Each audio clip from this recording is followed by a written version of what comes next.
Shri Mahalakshmi sales and service, जहां आप पाएंगे उच्च क्वालिटी गर्मी के राजा कूलर किफ़ायती दामों पर,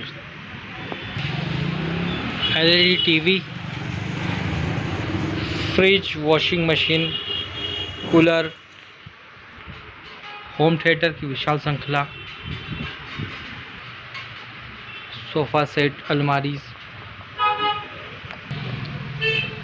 सर्चर सीसीटीवी कैमरा के ऑथराइज डीलर, सीसीटीवी कैमरे की संपूर्ण रेंज,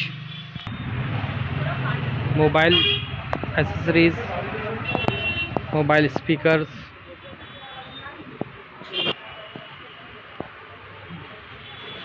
कवर ग्लास गार्ड की विशाल range. Mahalakshmi sales and service, बड़ा तेलीवाड़ा, मोहन टाकिज के पास, माधव गौशाला के सामने, उज्जैन।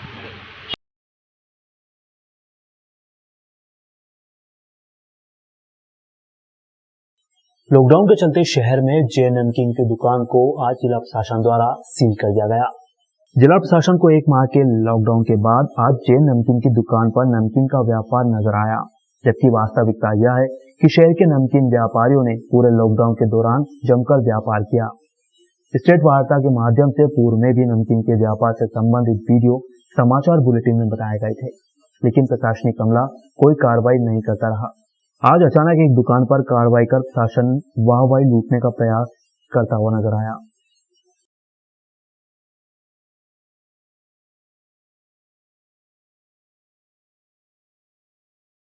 कोरोना महामारी के इस काल में शहर के समाजसेवी हरि सिंह यादव और उनकी टीम मानव सेवा के लिए एक बार फिर से आगे आई है।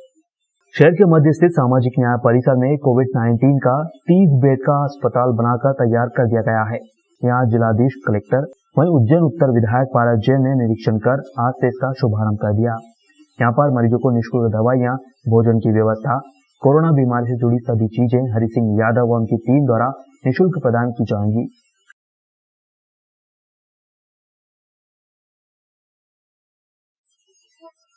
कोरोना महामारी के इस काल में जहां जिन लोगों को भोजन नहीं मिल पा रहा है, उनको सामाजिक संस्थाओं द्वारा भोजन वितरित किया जा रहा है।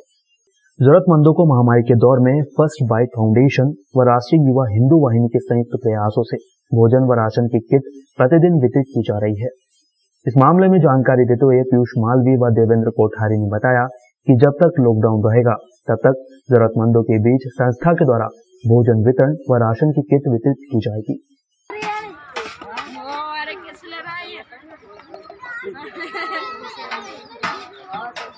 बस फेंकना नहीं है ना दादी, जितना खाना है खाओ, कोई दिक्कत नहीं।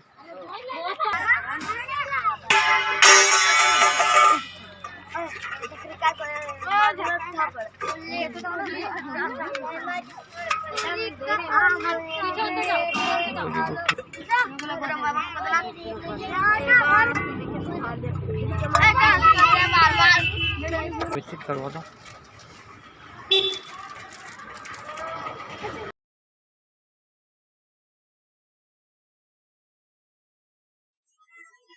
कोरोना महामारी की इस जंग में सभी अपने युद्ध स्तर पर तैयारियां करने में जुटे हुए हैं।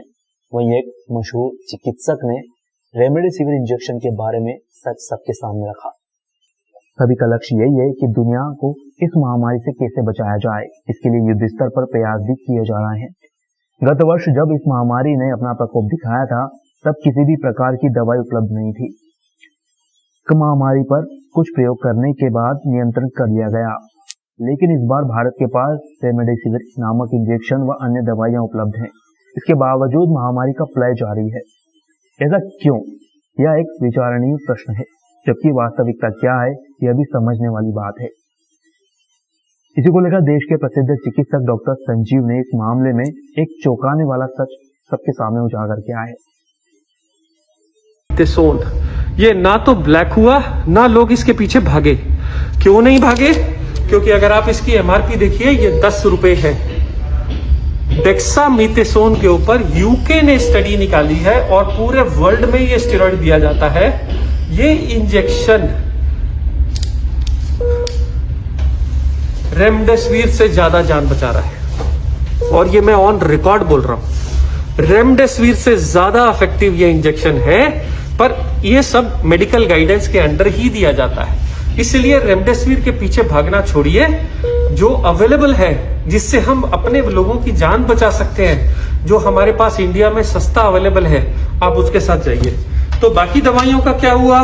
बाकी दवाइयां जो हाइड्रोक्सी क्लोरोक्विन, जो आइवरमेक्टिन बोल के दवाइयां आई थी, वो सारी दवाइयां फेल हो गई ट्रायल्स के अंदर और उनको अब कोई यूज नहीं कर रहा है। इसके अलावा 100 में 17 लोगों को सीरियस कोविड इंफेक्शन में क्लॉट्स बनने का खतरा रहता है, इसलिए उनको ब्लड थिनर का इंजेक्शन, एक क्लेक्सेन, या जो लोग घर चले जाते हैं डॉक्टर्स उनको ब्लड थिनर की टैबलेट दे देते हैं। ये ब्लड थिनर की टैबलेट्स 20 से 21 दिन तक दी जाती हैं और ये दवाइयां भी अंडर मेडिकल प्रिस्क्रिप्शन ही दी जाती हैं। जो लोग की ऑक्सीजन 93 से कम है, वही लोगों को इतने सब दवाइयों की जरूरत है। जो लोग नॉर्मल है, वो लोग नॉर्मल खाना या सिम्टोमेटिक ट्रीटमेंट से ही ठीक हो जा रहे हैं। स्टेरॉइड की जरूरत सिर्फ सेकेंड वीक में पड़ रही है। एक और चीज याद रखिए कि कोरोना की उम्र सिर्फ 14 दिन ही है।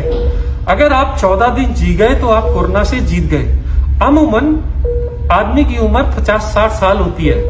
कोई रीजन नहीं है कि हम कोरोना से हार जाएं। अगर हम हाथ जोड़ लें, एक दूसरे की मदद करें, चीजें ब्लैक ना होने दें और जो अवेलेबल संसाधन है आज हमारे पास उसको यूज करें, तो हम सब ज्यादा से ज्यादा लोगों की जान बचा पाएंगे।